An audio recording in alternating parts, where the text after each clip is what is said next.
네, 앞서서도 이제 종목 탐색하면서 조선주가 좀 일부 들어 있었는데요. 조선주 얘기 머닝2에서 섹터 전략 깊게 가겠습니다. SK증권 한승환 연구위원 오셨어요. 어서 오십시오. 네, 안녕하세요. 조선주가 나쁘냐? 그러면 나쁘다고 할 사람은 정말 시쳇말로 좀 일도 없죠. 다 좋은데 과연 이제 어느 정도 조선에 대한 기대감이 실제로 반영될 거냐? 또 언제 사는 게 좀 편하느냐 이런 고민들인데요. 그전에도 사실은 수주 산업으로 굉장히 호황기가 왔다고 했는데 지금은 이제 한미 정상회담이 또 미국이 원하는 한미 간의 협력이에요. 소위 이제 마스카 프로젝트 이런 건데 이게 실제 국내 조선사들에 미칠 수 있는 영향이 어느 정도일까요? 사실 그 수혜 정도를 지금 현재 예단하기에는 좀 무리가 있는 게 워낙 이제 1,500달러 규모의 큰 규모이고 1,500억 달러는 우리가 이제 미국에 그 이제 조성해서 하겠다는 그 규모를 말씀하시는 거죠? 뭐 하나로는 한 208조 원 정도 될 것 같고요. 근데 이 금액 중에 대부분이 이제 대출 형태나 보증 형태로 들어갈 거고 기업 단에서의 직접 투자나 뭐 인수 같은 경우는 일부분일 거다라고 발표를 했거든요. 그래서 아직 뭐 이게 집행이 된 것도 아니고 어느 정도 규모로 직접 투자를 단행할 건지 뭐 대출이 얼마나 나와서 어떤 식으로 돌아갈 건지 아직 구체화된 부분이 없기 때문에 현재 시점에서 뭐 수혜 규모가 어느 정도로 돌아올 거다라고 하는 게 사실 예측하기가 쉽지는 않습니다. 근데 다만 이제 주가 상승 모멘텀적으로 보자면은 이게 워낙 규모가 크고 조선업 특성상 사실 뭐 설비만 돈만 쏟아 붓는다고 완료가 되는 게 아니라 뭐 인력 수급도 문제일 거고 장기간에 걸쳐서 쓰여질 저는 상승 재료라고 생각을 하거든요. 그래서 최소한 5년 이상의 상승 모멘텀으로 쓸 수 있는 재료다라고 생각을 하고 있고 그래서 중장기적 관점에서 좀 조선주를 접근하실 필요가 있다고 생각을 하고요. 이 재료가 소멸될 때쯤이면은 제2차 슈퍼사이클 때 나왔던 대규모 선박들이 이제 설령이 노후화, 그러니까 25년 이상이 돼가면서 상선이 다시 한번 상승 사이클을 견인하는 그런 시기가 오거든요. 그래서 조선주는 너무 짧게 보지 마시고 좀 중장기적 관점으로 접근하실 필요가 있다라고 말씀드리고 싶습니다.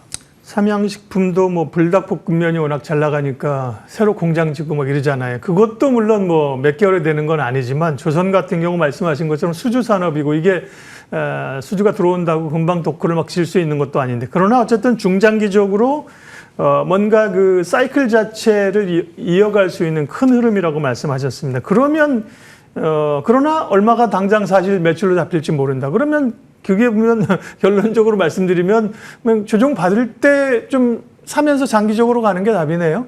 맞습니다. 노이즈가 낄 때마다 급조정이 나오면은 저는 항상 매수 기회다라고 생각을 하고 있습니다. 그러니까요. 막 뭐 오를 때 뉴스 나올 때가 아니라 오히려 그렇죠. 네. 그러면 이제 우리가 고민인 게 조선사, 특별히 조선 3사로 봤을 때 주가 레벨이 지금 어느 정도 지금의 실적 들어오고 이제 가까운 미래 우리가 반영할 수 있는 추정할 수 있는 실적을 어느 정도나 반영하고 있는가 소위 밸류에이션 평가를 하면 어느 수준입니까? 일단 밸류에이션이 부담되는 구간은 확실히 맞고요. 뭐 흔히 이제 이익 안 날 때 쓰여왔던 PBR 기준으로는 뭐 현대중공업이 뭐 5배가 뭐 넘고 하나오션도 뭐 4배 이상 돼가고 있으니 확실히 밸류에이션에 대한 부담은 누구나 다 느끼고 있는 구간이라고 생각을 하는데 항상 이 높은 시장 컨센서스 대비 높은 이익을 시연하다 보니까 항상 그 밸류에이션의 부담을 깨부수면서 올라갔던 게 사실 조선주거든요. 지난 1년 반 동안 그래 왔고요. 그래서 지금 수주장고의 3년치 정도의 이제 성과 상승분이 다 녹여져 있기 때문에 앞으로 최소 한 2년 동안은 계속해서 증익이 나올 수밖에 없다고 생각을 하고 지금은 사실 멀티플에 대한 부담을 느끼고 있을 것 같은데 아무래도 지금은 사람들이 다 미국 함정 시장에 좀 더 집중을 하고 거기에다 멀티플을 좀 더 부여를 하고 있잖아요.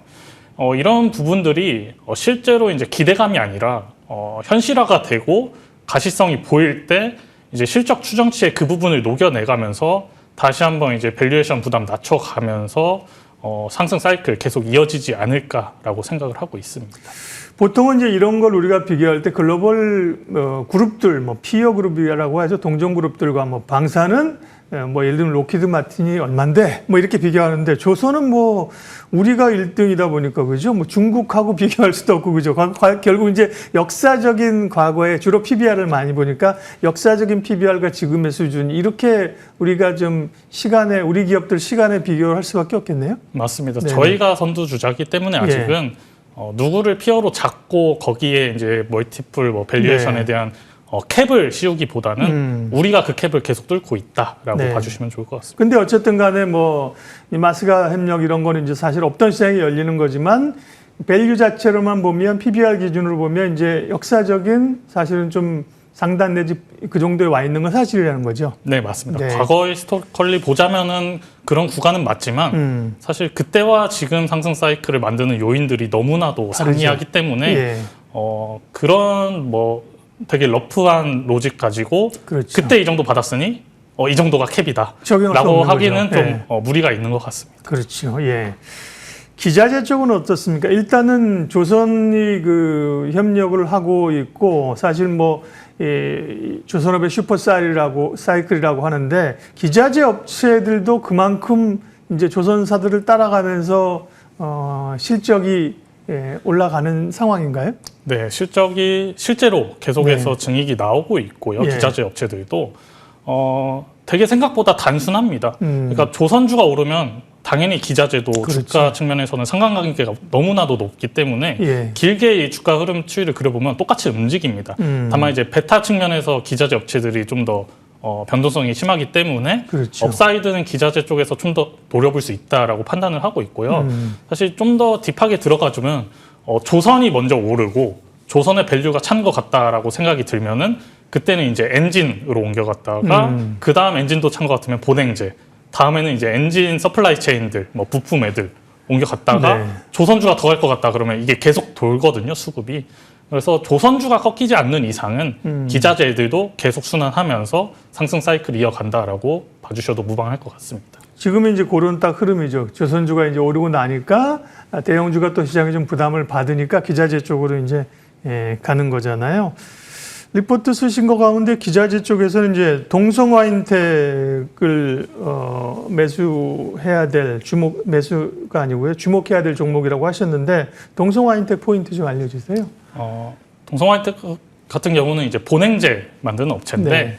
우리가 흔히 집중해야 될 부분은 이제 LNG 운반선 화물창에 들어가는 거기에 이제 본행제가 쓰입니다. 네. 그래서 결국에 올해 남은 하반기 기간 동안 우리가 모두가 기대하고 있던 이제 북미 쪽 LNG 프로젝트에 사용될 LNG 운반선 발주가 이제 본격화가 될 거거든요. 그래서 해당 발주가 나오면 거기에 필요한 본행제도 발주가 나올 수밖에 없고요. 그래서 본행제 업체들이 그거를 수주하면은 또 본행제 업체들의 수주 잔고 레벨도 확대가 되면서 미래 실적 추정치를 이제 땡겨 와서 밸류에이션을 해볼 수 있기 때문에 지금이 적기다라고 생각을 하고 동성화인텍 같은 경우는 올해 상반기 실적이 시장 기대했던 것보다 그렇게 좋지는 못했으나 하반기부터는 상반기 대비 납품 물량도 증가가 되고요. 그리고 과거 23년도에 받았던 ASP 상승 효과가 일어날 거고 지금 원재료 가격들이 지금 안정화가 계속 되고 있거든요. 그래서 하반기 실적 개선폭은 충분히 기대가 되는 부분이기 때문에 지금이 매수 타이밍이다라고 생각을 합니다. 기자재 쪽에서 동성화인텍 얘기하면 한국카본이 항상 따라가거든요. 둘이. 한국카본을 얘기하고 동성화인텍을 같이 하기도 하고요. 두 기업이 같이 가는데 한국카본도 목표가를 올리셨군요. 예. 네. 예. 카본도 본행제 똑같은 네. 업체인데 둘의 차이점은 분명합니다. 네. 같은 본행제를 만들지만 그 폴리우레탄 폼 안에 사이에 들어가는 이제 트리플렉스라고 하는 유리섬유 알루미늄 소재의 이제 2차 방벽은 한국 카본이 독점을 하고 있거든요. 네. 동성화인텍이 납품하는 본행제 안에도 그 2차 방벽은 카본이 돼준다라고 생각해 주시면 좋을 것 같은데 이 트리플렉스의 정확한 마진율이 시장에 공개는 되지 않았으나 제가 실적으로 추정해 보기에는 한 20%에서 30% 이상의 높은 마진율을 차지하고 있는 것으로 파악이 되거든요. 네. 문제는 지금까지는 국내 조선사양으로 본행제 업체들의 큐가 막혀 있었는데 중국 조선소도 최근에 LNG 운반선 만드는 기업들이 되게 많아졌잖아요. 근데 그 업체들도 이제 마크3 본행제 타입을 채택하면서 거기에 들어가는 세컨더리 배리어 2차 방벽이 필요해졌거든요. 그거 납품을 작년 말부터 한국카본이 좀 시작을 했습니다. 그래서 높은 마진율의 2차 방벽 납품이 올해 온기 기준으로 중국향 물량이 되게 많이 찍힐 거거든요, 실적에. 그래서 본행제 업체 중에서는 카본의 실적 개선세가 더 기대되는 부분이고, 본행제 업체 중에서 이제 종목 선호도는 저는 한국카본이 좀 더 수주 협상력이나 세컨더리 배리어 실적 개선 부분에 있어서 네. 더 좀 선호도를 높게 측정하고 있습니다. 네. 한승환 위원이랑 조선주 얘기하고 있습니다. 모두에 말씀드린 것처럼 조선주를 나쁘게 보는 사람은 없습니다. 그러나 이제 좋게 봐는 우리의 기대감을 주가 레벨에 어떻게 녹이고 그 가운데서 어디 쪽을 모든 주식을 살 수는 없으니까요. 그런 게 관심인데요. 그러면 이제 조선주하고 기자재 탑픽 좀 듣고 궁금한 또 뭐 합병 얘기나 이런 거 하겠습니다. 조선주 가운데선 그러면 한 의원님 탑픽 종목은 뭡니까? 네. 조선사 종목 중에서는 네네, 저는 지금 HD 현대중공업하고 HD 현대미포 두 종목을 뽑고 있는데 딱 마침 또 이 합병하는 기업들이네요. 네, 그죠? 사실 예. 두 종목이 지금은 주가 차별성이 없습니다. 예. 이유는 뭐냐면 예. 이제 합병 비율이 이미 정해졌기 때문에 예. 그 전까지는 주가 상승 여력 측면에서 사실 차별성이 없는 종목이라고 봐주셔도 무방하거든요. 예. 그래서 둘 중에 이제 주가 그 차이가 벌어지면은 이제 아비트리지 그렇지. 영역이 될 거기 때문에 예. 종목 차별성은 없다. 그래서 한 종목으로 보셔도 될 것 같습니다. 합병 그러네요. 전까지는. 그래서 최선호주로 뽑고 있는 이유는 합병 이후의 시너지가 중요할 것 같은데 이제 미국 함정 쪽 시장을 많이 이제 수주를 따내오고 싶어 하고 있습니다. 근데 아시겠지만 현대중공업은 대형 선박을 만드는 대형 조선사거든요. 네. 그래서 야드가 너무 크기 때문에 함정 MRO나 건조에 특화되어 있지 않습니다. 그러니까 효율성이 떨어지는 거죠. 근데 현대미포는 중소형 선박을 만드는 회사이기 때문에 해당 야드들이 함정 건조랑 MRO에 특화가 돼 있습니다.